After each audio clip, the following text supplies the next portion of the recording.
Sveiki, esu Vita, esu keramikė ir šiuo metu bendradarbiauju kartu su Alytaus miesto teatru. Gerai, pirmas atsakymas. Man labai svarbu yra kurti ne tik gražius dalykus, bet ir prasmingą ryšį su žmonėmis, su aplinka ir jų istorijomis. Ir kai Alytaus miesto teatras pakvietė mane bendradarbiauti, tai pagalvojau, kad wow, viskas labai fainiai, viskas labai gerai, nes dabar galėsime į vieną sujungti ne tik keramiką, teatrą, bet ir kultūrinę dalį.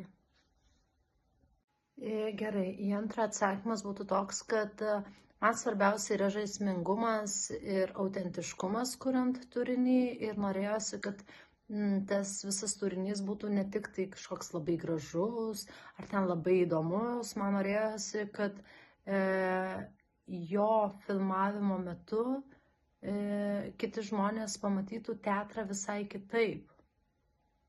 Na ir žinoma, visą laiką labai mėgstu kuriant filmukus, kad būtų nuotaika, kad šypsena, kad kažkoks tai bajeriukas, kad nebūtų toks monotoniškas žiūrėjimas. Vita, ką jūs čia su teatru padarėte? Kitos draugės sako, nieko čia tu manęs nenustebinai, taip ir galvojau, kad bus.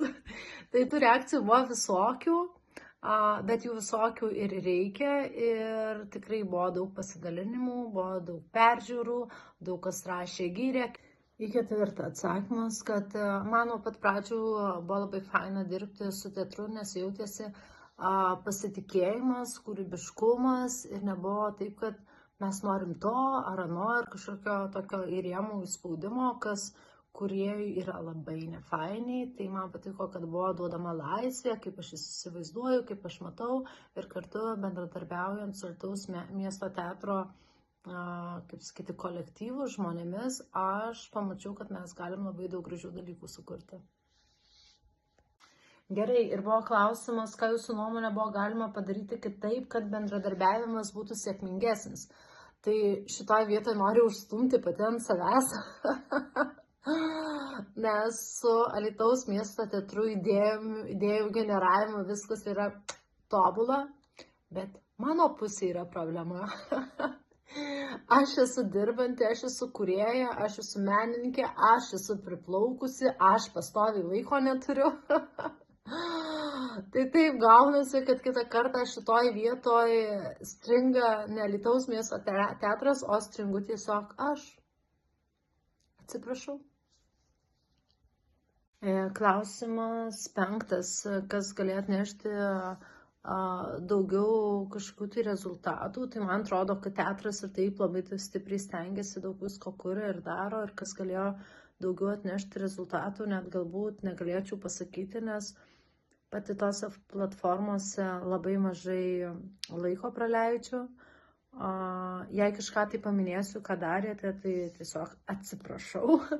Bet gal norėtųsi live transliacijų, gal kažkokių tai pokalbių su aktoriais, gal kulisai ar ne, iš repeticijų kažkur kažkas, tai kažkur gal net parodymas tų pačių patalpų, dar kartą priminimas, kad šiandieną mes atvykome ten į A1,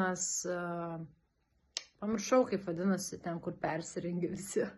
Ten, tarkim, į kažkokį tai kabinetuką einam ir ten parodom, ar ne, čia turim virdulį, čia turim vandenuką, čia turim persirengimo spintą, čia lygintuvą ir visa kita, gal kažkas tokio galėtų būti. 6. Reikia parodyti, kad teatras yra gyvas, įtraukiantis ir ne kažkoks aukštasis menas, o tiesiog paprastas eilinis pokalbis ar susitikimas su žiūrovu ar žmogumi. Ir manau, kad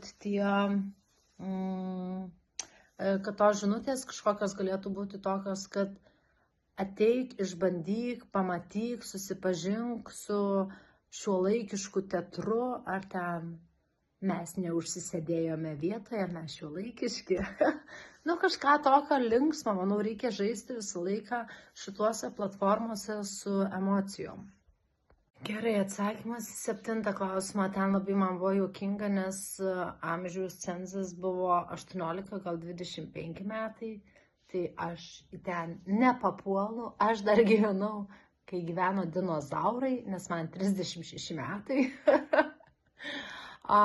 Bet ką galėčiau patarti, galbūt bendrauti su jais kartu kurti, nes, manau, dabartinė karta yra linkusi nestebėti iš šono, o norintys įsitraukti į tą visą dalį. Tai tiesiog pakviesti ir su jais galbūt kažką tai sukurti. Taip, 8. Tai taip, pamačiau, kad teatras nėra tik tai didžioji ar mažoji scena. Teatras yra gyvas, pulsuojantis organizmas, kuris gali ir geba bendradarbiauti su šiuolaikinėmis multimedijomis ar medijomis labai natūraliai. Ir tas žmonėm tikiu, kad labai patinka.